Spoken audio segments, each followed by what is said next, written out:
comme dans tout l'hémisphère nord, en Europe, aux États-Unis, au Canada, en Russie, où il circule encore très fortement. Aujourd'hui, nous avons atteint 50 000 décès dus à l'épidémie. Et si la situation s'améliore globalement dans l'Hexagone et dans nos outre-mer, dans certaines régions, elle demeure très préoccupante.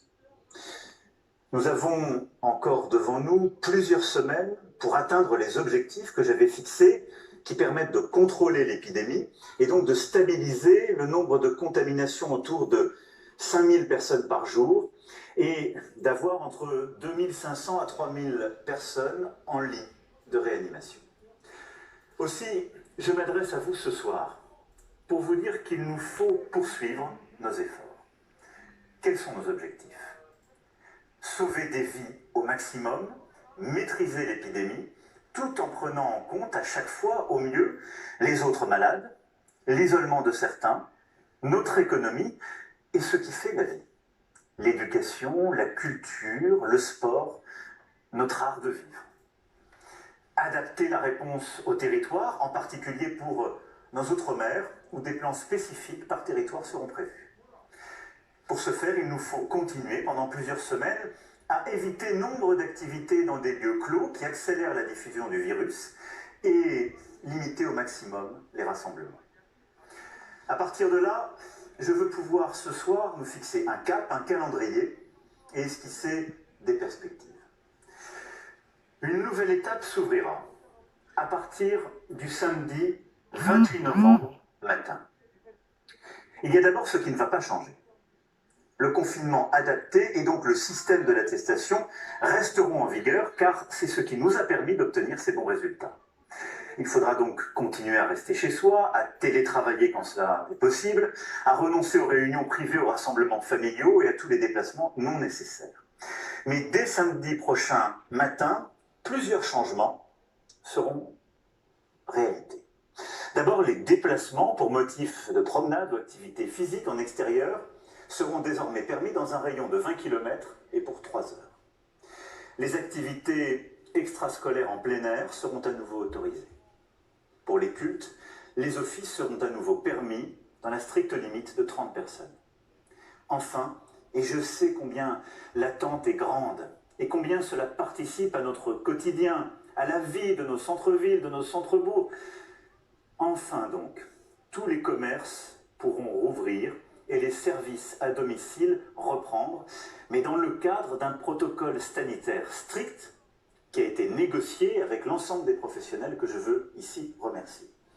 Les commerces et les services pourront donc rouvrir, selon ces règles, jusqu'à 21 h au plus tard. Les librairies, les disquaires, les bibliothèques et archives pourront aussi rouvrir dans ces conditions. La deuxième étape, ce sera le 15 décembre. Le 15 décembre, si nous sommes bien arrivés autour des 5000 contaminations par jour et environ 2500 à 3000 personnes en réanimation, nous pourrons alors franchir un nouveau cap. Alors, le confinement pourra être levé. Nous pourrons donc à nouveau nous déplacer sans autorisation, y compris entre régions, et passer Noël en famille. Il faudra au maximum limiter les déplacements inutiles. Souffler et se retrouver, oui, mais j'en appelle à votre sens des responsabilités. Il ne s'agira pas à coup sûr de vacances de Noël comme les autres. Les activités extrascolaires en salle, pour l'accueil des enfants durant les fêtes, seront à nouveau autorisées avec des règles strictes. Les salles de cinéma, les théâtres, les musées pourront reprendre leur activité, toujours dans le cadre des protocoles sanitaires qui ont été négociés. Et un système d'horodatage permettra d'organiser les représentations en fin de journée. Je veux ici dire combien je remercie et combien nous soutenons tous les acteurs de la culture, à qui, je le sais, nous avons tant demandé, mais qui ont tenu, qui ont créé, innové, su trouver de nouveaux publics dans ce contexte si difficile. Nous avons besoin d'eux. Nos concitoyens ont besoin, en effet, de pouvoir avoir une vie, si je puis dire, et des activités au maximum, mais la culture est essentielle à notre vie de citoyenne et de citoyen libre. Des contraintes fortes demeureront toutefois durant cette période. Les grands rassemblements seront interdits, ainsi que tous les événements festifs dans les salles allouées. Tous les lieux qui, comme les parcs d'attractions, les parcs d'exposition, sont susceptibles de rassembler un grand nombre de personnes venant de régions différentes, resteront fermés. De même, les bars, les restaurants, les discothèques ne pourront rouvrir leurs portes, malheureusement, durant cette période. Concernant les stations de sport d'hiver, une concertation a été engagée par le gouvernement avec les élus locaux et les professionnels. Les décisions seront finalisées très prochainement, mais il me semble toutefois impossible d'envisager une ouverture pour les fêtes et bien préférable de privilégier une réouverture courant janvier dans de bonnes conditions. Nous nous coordonnerons sur ce point avec nos voisins européens. La logique de toutes ces décisions est la même. Au maximum, limiter toutes les activités qui multiplient les rassemblements, conduisent les gens à se rassembler sans protection dans des lieux clos et permettre progressivement de rouvrir les activités où l'on peut se protéger et où les distances, où les gestes barrières sont possibles. Partout sur le territoire, durant cette période, donc à partir du 15 décembre, un couvre-feu de 21 h à 7 h du matin sera mis en place. Nous pourrons circuler librement les soirs des 24 et 31 décembre pour partager ces moments en famille, mais les rassemblements sur voie publique ne seront pas tolérés. Durant toute cette période, vous aurez un rôle central pour notre réussite collective. Les réunions privées doivent, au maximum, limiter le nombre d'adultes ensemble dans une même pièce à un même moment. Et nous devons tous veiller à respecter les règles sanitaires entre nous pour protéger chacun. L'étape suivante sera pour le 20 janvier. En effet, à cette date, nous aurons le recul suffisant au retour des fêtes de fin d'année. Vous le savez, il nous faut toujours une quinzaine de jours pour voir exactement les conséquences de la modification de nos comportements. Et donc, c'est autour du 20 janvier que nous pourrons alors prendre, si cela est possible, de nouvelles décisions d'ouverture. Si le nombre de contaminations demeure en dessous de 5000 cas par jour, les salles de sport et les restaurants pourront rouvrir et le couvre-feu pourra être décalé.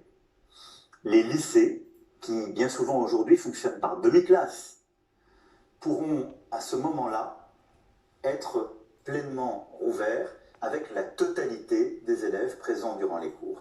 15 jours plus tard, ce sont les universités qui pourront reprendre les cours avec là aussi une présence physique de tous les élèves.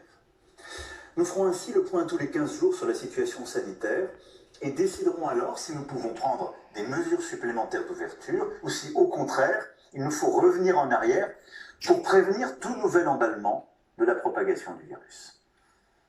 Car nous devons tout faire pour éviter une troisième vague, tout faire pour éviter un troisième confinement. Pour cela, et durant les mois qui viennent, nous avons 3 outils entre nos mains. Le premier, c'est l'esprit de responsabilité de tous. Nous ne sommes pas, vous n'êtes pas passifs durant cette crise. Nous avons tous un rôle à jouer. Durant les congés de fin d'année, nous allons tous retrouver nos proches. Nous nous en réjouissons évidemment, et tous dans ces moments-là. Nous sommes tentés de baisser la garde, de relâcher la pression. Mais si nous ne voulons pas subir demain un troisième confinement, nous devons redoubler de vigilance. Protégeons nos proches, en particulier les plus vulnérables. Portons le masque, y compris à la maison lorsque nous sommes avec des amis ou avec des parents qui n'habitent pas au quotidien avec nous. Veillons à ne pas être trop nombreux à table. Appliquons scrupuleusement tous les gestes barrières. Se laver les mains, respecter les distances, aérer toutes les heures les pièces. C'est du bon sens et de l'exigence, mais chacun de nous a entre ses mains une partie de la solution. Notre second outil, c'est la stratégie tester, alerter, protéger, soigner, que nous sommes en train de réorganiser pour la rendre beaucoup plus efficace. C'est à mes yeux l'outil le plus important dans les semaines et les mois qui viennent pour contrôler le virus. Tester. Nous sommes, comme vous le savez, l'un des pays européens qui testent le plus. Début janvier, aucun test ne devra mettre plus de 24 heures entre la demande de test et son résultat.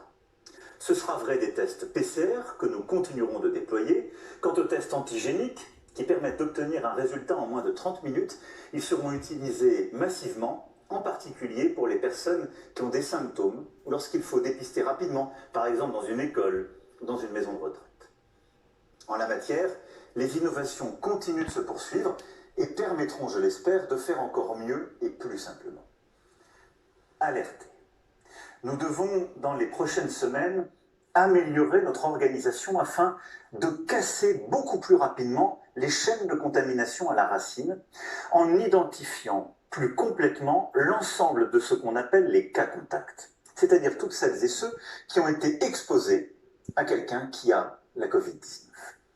L'application Tous Anti-Covid, que vous êtes près de 10 millions à avoir téléchargée, il faut continuer, est essentielle pour les identifier.